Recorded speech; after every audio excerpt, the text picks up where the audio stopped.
Leaked information on the Apple App Store confirmed a new piece of epic equipment for the Royal Champion and 3 new troops in this month's medal event. We know this will start on December the 11th, as posted by Clash of Clans in their monthly calendar, so let's discuss everything we know, and I also wanted to share with you in this video some update information we received from Clash of Clans in a recent Discord stage chat. But let's stick to the leaked information first. Apple often previews what is coming up for some apps, and for Clash of Clans it talked about Clashmas. This was that the Archer Queen puppet would be released in the Gold Pass, the Robot Barbarian King skin, and the Cookie Chaos event where you get to control your heroes. But further down in this article, it said, raid villagers during the Toy Shop Throwdown medal event to obtain cogs and win clock keys to exchange for rewards. So this would follow the same format as a regular medal event, and as we've established, starts on the 11th, but it goes on to say, grab epic hero equipment with the Royal Champion's Electro Boots. So Clash of Clans had confirmed there would be a piece of epic equipment this month, but it would not be for the Minion Prince. Now, we can be assured that it is for the Royal Champion, and it is the Electro Boots. It also says there is a snow globe and Clashmas choir decoration, alongside the return of temporary troops, the Cookie and Gingerbread Ram Rider. We've seen both of these troops in last year's Clashmas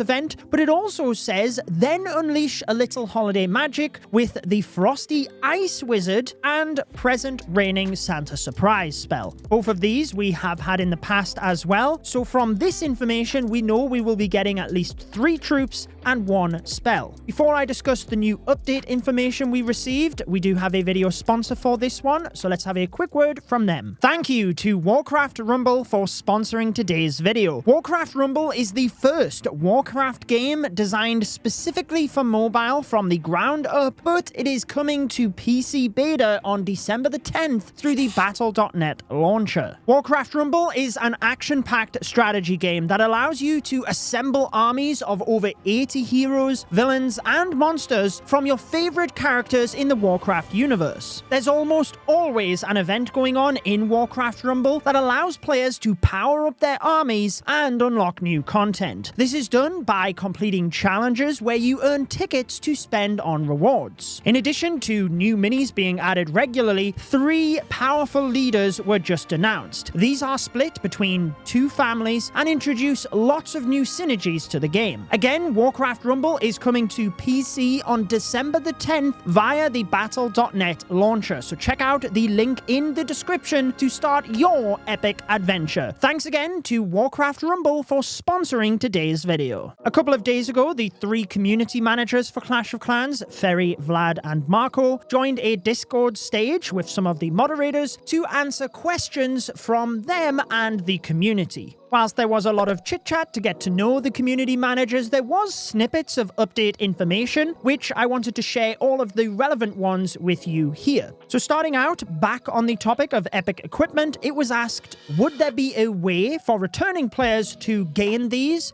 without just having to spend gems? Because we all know the list of epic equipment is racking up, and it would certainly cost a lot of gems in order to get all of them. The answer was yes, and that a new method would be coming, and I quote, quite soon. Not talking about late next year or anything like that, soon. So we'll have to see how that is implemented, but I am very happy that players will be able to acquire previous equipment other than with gems. They have been added to the treasure chests, but obviously it's few and far between how you get those. It can be random, so a little bit more predictability in being able to get the epic equipment other than gems is very welcomed. Staying with the epic equipment questions for the moment, clearly it was asked, can we expect new epic equipment next year for the Minion Prince? And the answer was, as I'm sure we could guess, yes. But the Minion Prince also needs to catch up to the other heroes as well. So we could expect not just an epic piece of equipment, but more common equipment for the Minion Prince as well. With the Minion Prince, there are no skins at the moment, but clearly it was expressed that there would be hero skins for the Minion Prince next year, and potentially looking to complete some of the previous sets as well. We'll have to see how that works, because in previous months, the Royal Champion has missed a couple of those, but the community managers did have a little bit of an up-in-the-air discussion about what sets even mean when it comes to skins, and whether that is something they want to actually bring to the game, or whether not every hero needs every skin from a certain type. I guess we'll just have to see what decision the team decides to do on that front. But when asked about monetization, and they've previously talked about wanting to go down the cosmetic route, but then since then we've seen more implementations such as the lab assistant. Clearly they indicated that the cosmetic route is something they still want to really drive, and that is why we are also seeing the implementation of more super decos, that is those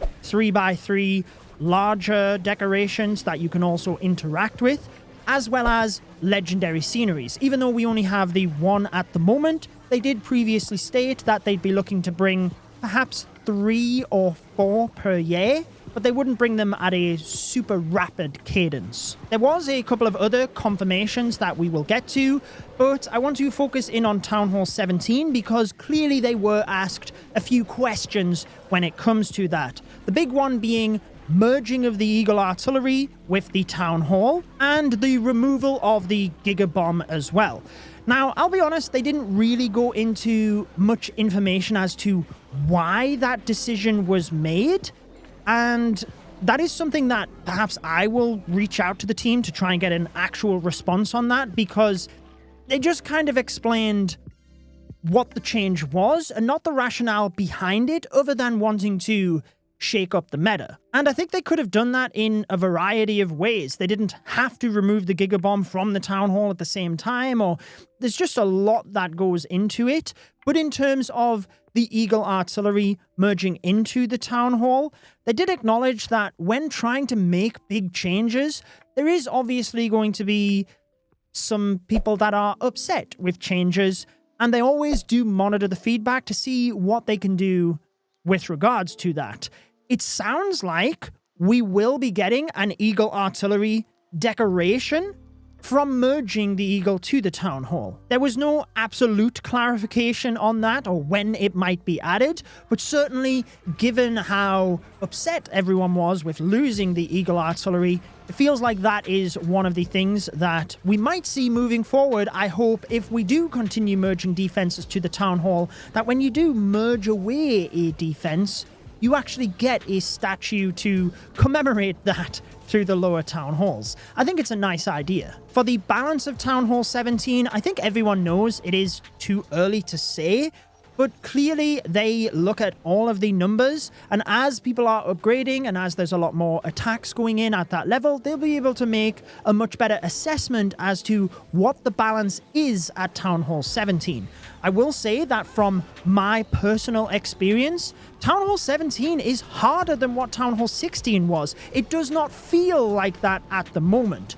But you've got to remember, there is 6 months worth of upgrades with 5 builders before your defenses are maxed. And right now, most people are attacking fresh Town Hall 17 bases with maxed heroes and maxed troops with the potions or Town Hall boosts, so it always feels a little bit more powerful than what it actually is. Once all of the merged cannons and archer towers are upgraded, once we've merged the 3rd archer tower and cannon and upgraded those, trust me, it gets a lot more difficult, but we won't get the feel of that for a good couple of months yet. And this is exactly what the team reiterated. A couple of quickfire questions when it came to audience members of the Discord stage chat. Firstly, they were asked about Super Troop medal events. We haven't seen one of those in a couple of months now. Could we expect them in the future? Ferry said, yes, we can. It's just that we've had other events going on, that they haven't been the focus, and that is also good because they don't want to provide the same event too much that it's not as exciting.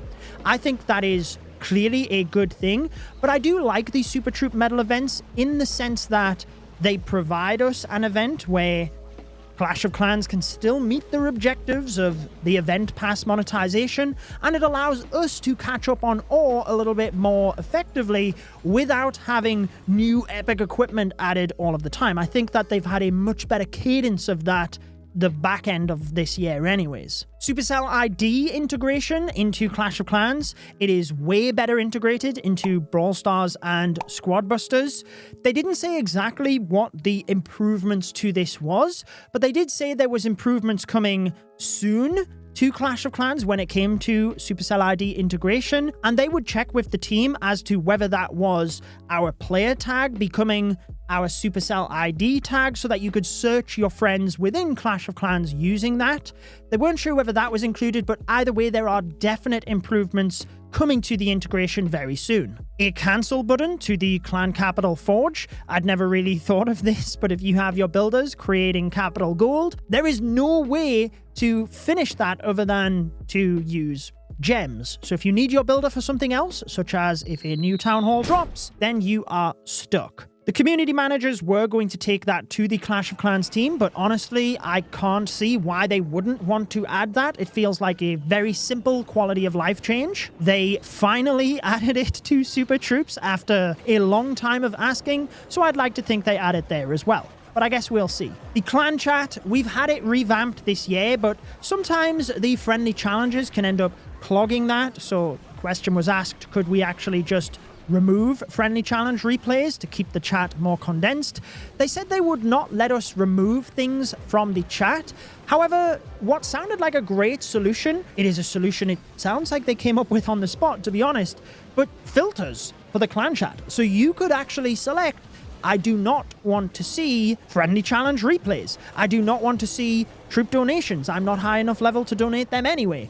And you could just filter what you did and didn't see within the chat so it was more streamlined for you. Seems like a great idea to me, but I do think there's a lot more they can do with clan chat as well. So maybe that's one of the many improvements they can bring. There was a couple of questions when it came to new achievements or customization of the profile. This is something that I think the community has spoke about for a long time. It feels like we could do so much more when it came to the profile, and the community managers definitely acknowledged that. It sounds like one of those things on the list that they want to improve, but there wasn't a concrete answer on whether they were working on that or not, when we would likely see that. It does sound like something that in the future we can expect, but we don't know when that would be. However, they did give concrete information when it came to emotes. This is something we heard in the previous Inside the Builder Hut episode.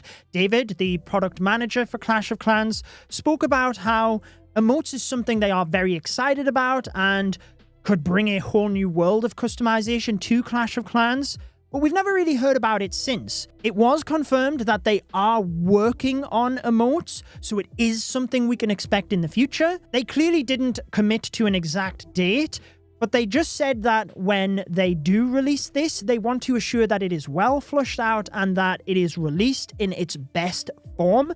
I would say that that is clearly going to be released next year. I don't think they would be talking about this for months on end now and then have it released in 2026, but when it is released next year, I guess we will have to wait and see. It is something that I think will be a great addition to the game, but let me know what you would like to see, and I will bring you a video going over everything I would like to see in the game. It is a video I bring every year, so that will be released in the next couple of weeks or so, but in the meantime, I have another video of mine linked on your screen. Enjoy the rest of your day.